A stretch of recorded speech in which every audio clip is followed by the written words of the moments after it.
Hi Natalie, welcome to Sea Talk. How are you? I'm good, thank you for having me. Nice to have you. Can you give us a little introduction of your store? So I have a Londis store up in Bayliston in Glasgow, and it's around 500 square feet, so it's relatively small, but we still pack a punch.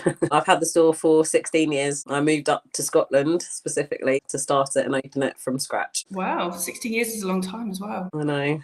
Actually, it feels weird saying that, but yeah. And obviously this week has been International Women's Day. What sort of obstacles and challenges have you found sort of being a female inconvenience? I've no point of reference in as far as I went into it. Just I had a great upbringing where I had supportive parents who didn't see any difference with me being female. I've got two older brothers, so me opening the store with my brother, I didn't think anything of it, but I think looking in hindsight and as the 16 years moved on and going through different stages in my life, I definitely see it's certainly rarer, I think, for a 24-year-old with no family who's had a store before, other than my brother having a gift store, opening the store from scratch. I definitely had a lot of challenges along the way, slightly outnumbered, but I think that's because a lot of women in retail not necessarily go unnoticed. There's some fantastic retailers, both men and women. So, but yeah, we're not the largest proportion. I read yesterday that I think it's 33% of independent retailers are female, so 33%. So definitely in the minority, aren't we still? Is there any sort of like anybody that you've sort of like taught inspiration from? Obviously, you're quite sort of well known in the retail industry now. So, but is there anyone that you got inspiration from? I draw a lot of inspiration from a lot of different retailers, men and women. Obviously, I want to advocate for women coming up to help break a lot of the barriers so that it's easier for women to just go, yeah, do you know what, I can do this. Look, these women have done it. Yeah, I draw inspiration from both sides, and I think that's important as well. It's important to recognise what both sides do, what both men and women do. It's just getting rid of the stigma, I think, attached to it.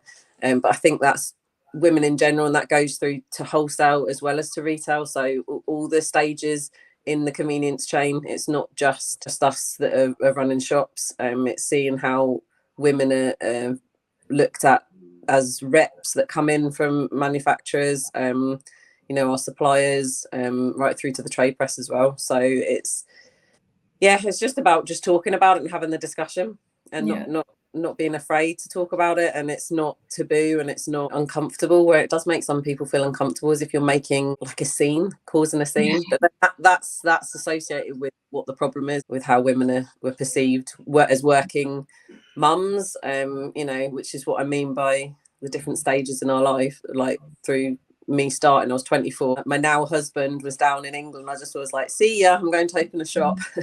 I've been dragged him up here eventually, and now he's part of the business. So, all the different stages. Have you got any advice or any top tips that you could give to any, like you say, male or female retailers? Yeah, I think it's just about taking the plunge. I do think you need a lot of support to start something like this. I think you need to have a solid business plan, know what you're getting yourself into, have a strong work ethic.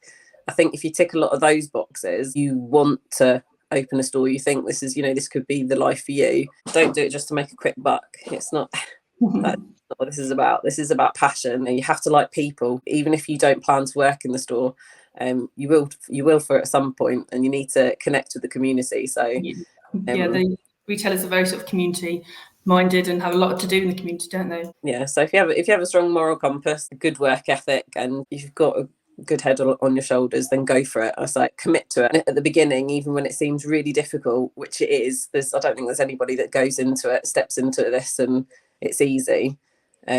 Keep going, sit back, think again, go back to the drawing board, but don't give up. That's what I say. And obviously, we know that you've won lots of awards over the last sort of few years, but the most recent one from us is the Coca-Cola Christmas Party.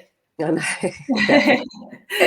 So the Christmas party was a donation for you to take your team out. Is this sort of, is that something normally you would do? Would you normally shut the shop? Yeah, so we had a bit of a period over COVID where we really struggled to find the time, the balance between the restrictions, also coping with staff sickness ourselves, and just to sort of make it fair. So I think our first team outing after COVID was April 22. Yeah, it's a yearly thing, and we don't necessarily do it in December just because it is our busiest month.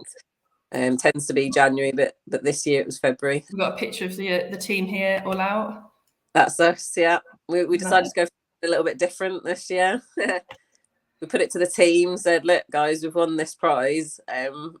Where should we spend it? And they all came up with some fantastic ideas. We were thinking along the lines of an escape room, just something a bit different than just a meal, because we all get on really well. We're a fantastic team. We've got quite a few members of staff. Yeah, we've got 14, I think, at the moment. Yeah, the place we went to is called Golf Fang, which is a mini golf for adults. We just got to let loose, and we drew on the walls and played golf, had amazing food, and a few of them had cocktails as well, so it was good fun. We've got to show a bit of appreciation to Coca-Cola with the jumper that you wore. Yeah. Love that. Fitting. Neon is perfect, honestly. Perfect jumper. That's brilliant. Thank you so much for joining us, and take care. Yeah, you too. Take care.